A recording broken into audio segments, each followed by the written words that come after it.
non-communicable disease. These points I taught in last period. Now remaining point I will teach today. Okay. First point is remaining point is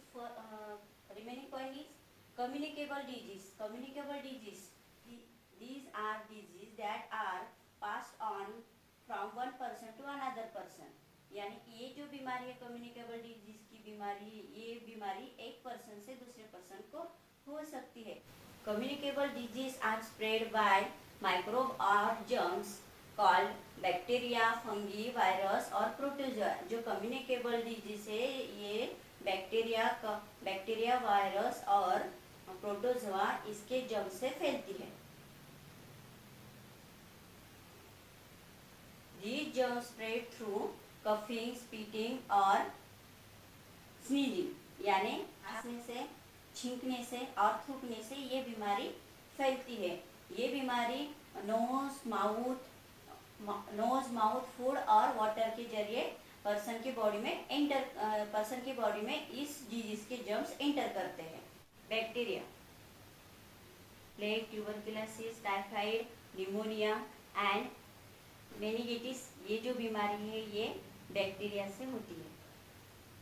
protozoa, malaria and amoebic dysentery. ये जो बीमारी है protozoa से होती है.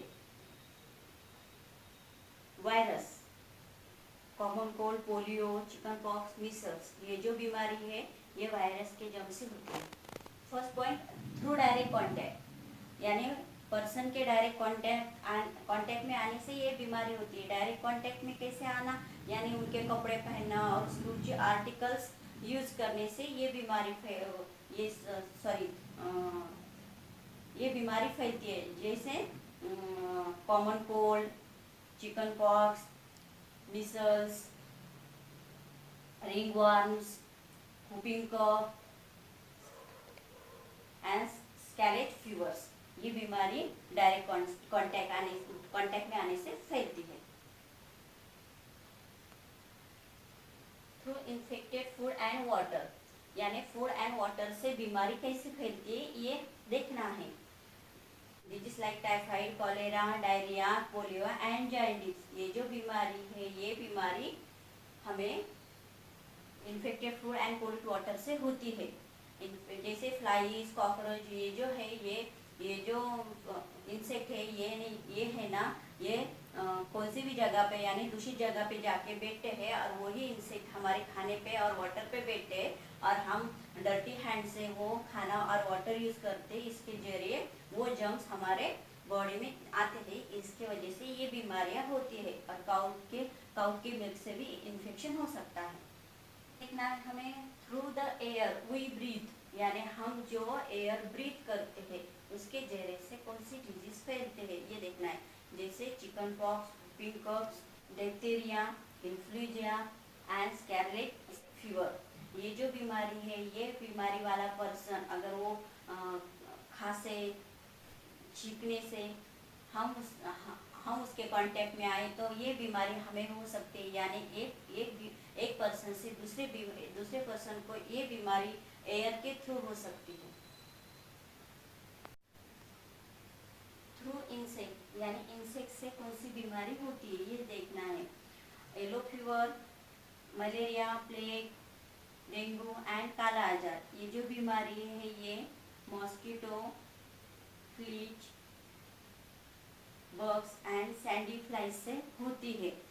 Plague, ये जो बीमारी है ये 1994 में महाराष्ट्र और गुजरात में रैट से हुई थी. जब ये हुई थी तब महाराष्ट्र और गुजरात के बहुत सारे लोग मर गए थे.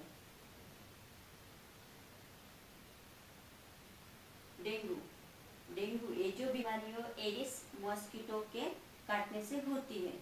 मलेरिया ये जो बीमारी है फीमेल एनोफिलीज ये मॉस्किटो काटने से होती है. ये बीमारी मलेरिया ये जो बीमारी है ये मलेरिया इन्फेक्टेड पर्सन पे ये मॉस्किटो उसके बॉडी का ब्लड स्लब करके ये हेल्दी पर्सन के बॉडी के अंदर डाल देता है और इसके जरिए ये हेल्दी पर्सन को मलेरिया ये बीमारी हो सकती है। थ्रू कैरियर्स ये जो बीमारी है ये हेल्दी जर्म से भी होती है, हेल्दी जर्म से होती है, जैसे typhoid, cholera and dysentery.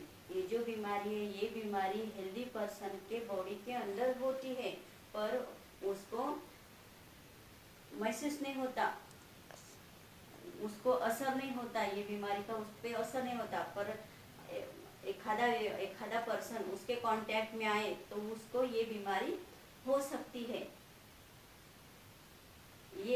Ads ये जो बीमारी है ये आदमी का इम्यून सिस्टम कम करता है और उसकी डायरेक्टली डेथ हो जाती है।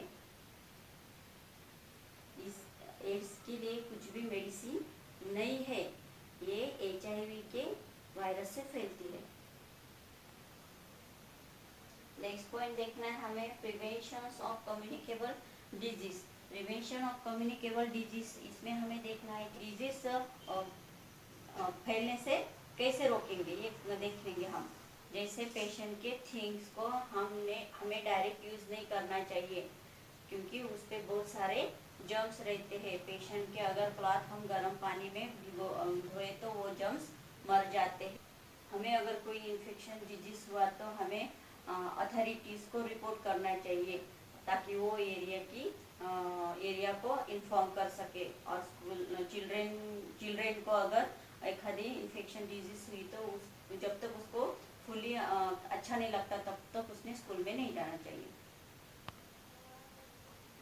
मेडिसिन एंड इम्यूनाइजेशन के प्रोग्रेस के थ्रू ही हम डिजीज को क्योर कर सकते हैं। ये बीमारी जो है ये मॉस्किटो से बढ़ती है, इसीलिए हमें पहले हमारा सराउंडिंग क्लीन रखना चाहिए। जब ये मॉस्किटो की शुरुआत होती है बढ़ने की, उसी टाइम पे हमें इनको मारना चाहिए ताकि बीमारी आगे फैले नहीं, यानी हमें क्लीननेस रखना चाहिए। मेथड ऑफ प्रिवेंशन, हमें हमारा घर एयरली और ओपनली रखना चाहिए ताकि हमें फ्रेश हवा और इनफ सनलाइट मिल सके। हमें मैट्रेस, लाइनेज और क्लॉथ ये सुखाने के लिए धूप में रखनी चाहिए। हमें अच्छा और शुद्ध पानी पीना चाहिए, क्योंकि इससे हमारी हेल्थ अच्छी रहती है। इम्प्योर वाटर 10 और 15 मिनट अगर गर्म करके बॉईल करके हमें पीना चाहिए। फिल्ट्राइजेशन ये बहुत ही अच्छा तरीका है वाटर प्यूरिफाई करने का। और क्लोरिनेशन ये जो बड़ा ह्यूज क्वांटिटी में वाटर प्यूरिफाई करता है। Germs in milk are killed by pasteurization, यानी दूध जो रहता है वो उसमें जर्म्स रहते हैं। वो जर्म्स हमें मारने के लिए हमें उसको आधा घंटा गरम हाई टेम्परेचर पे गरम करते हैं, उसको हाफ एन आवर पे गरम करते हैं और जल्दी से उसको ठंडा भी करते हैं, क्योंकि उसमें से जर्म जल्दी से मर जाए। इस प्रोसेस को पैस्चराइजेशन करते हैं। हमारे घर के आजू बाजू में फ्लाइज होने ही नहीं देनी चाहिए। अगर ये फ्लाइज हमारे आजू बाजू में रहे तो ये हमारे घर के अंदर वाटर पे और फूड पे बैठ के हमारे घर में बीमारी फैला सकते हैं। इसीलिए हमारा घर के आजू बाजू में मॉस्किटो होने नहीं चाहिए, यानी फ्लाइज भी होने नहीं चाहिए। और हमारा घर रेगुलरली क्लीन होना चाहिए। Toilet and bathroom clean and disinfected regularly, यानी हमारे बाथरूम और टॉयलेट रेगुलरली क्लीन होनी चाहिए।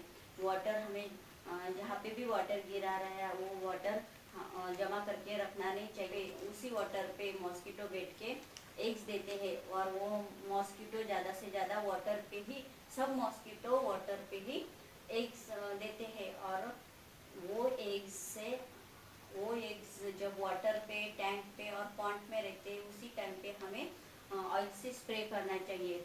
हमारे किचन में इंसेक्ट आने ही नहीं देना चाहिए और हमें कीटो नेट यूज़ करना चाहिए। डेली फर्स्ट फ्लोर क्लीन करना चाहिए और ड्रेन्स कवर करना चाहिए।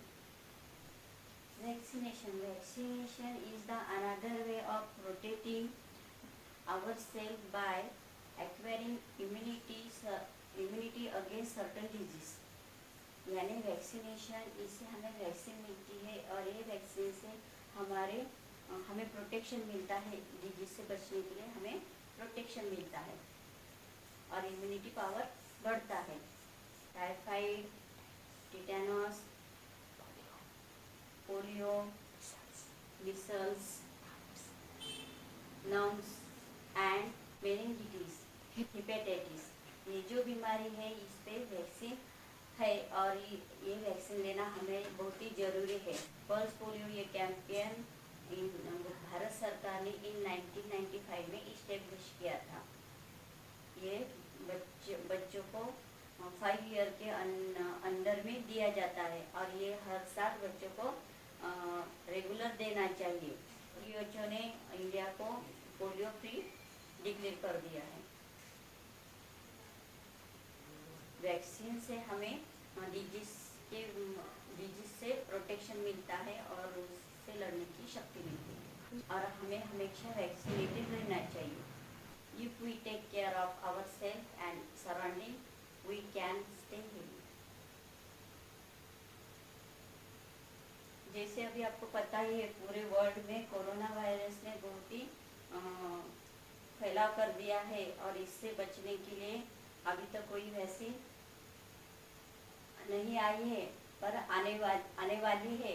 डरना नहीं चाहिए, ये वैक्सीन से, ये बीमारी से हम निकल सकते हैं। इसीलिए हमें केयर करनी चाहिए। हमें बाहर जाते समय काम रहे तभी बाहर जाना चाहिए। ज़्यादा से ज़्यादा बाहर जाने के लिए अवॉइड करना चाहिए। विदाउट मास्क घर के बाहर नहीं जाना चाहिए और घर पे आए तो घर पे हमें हमेशा सैनिटाइज़र यूज़ करना चाहिए। हमें हैंड वॉश करनी चाहिए रेगुलरली, टाइम टू टाइम हमें हैंड वॉश करनी चाहिए। क्लीन हमारा घर क्लीन रखना चाहिए। Be safe and stay at home. I hope you understand this lesson. Please subscribe my channel. Thank you for watching this video. Good day to all.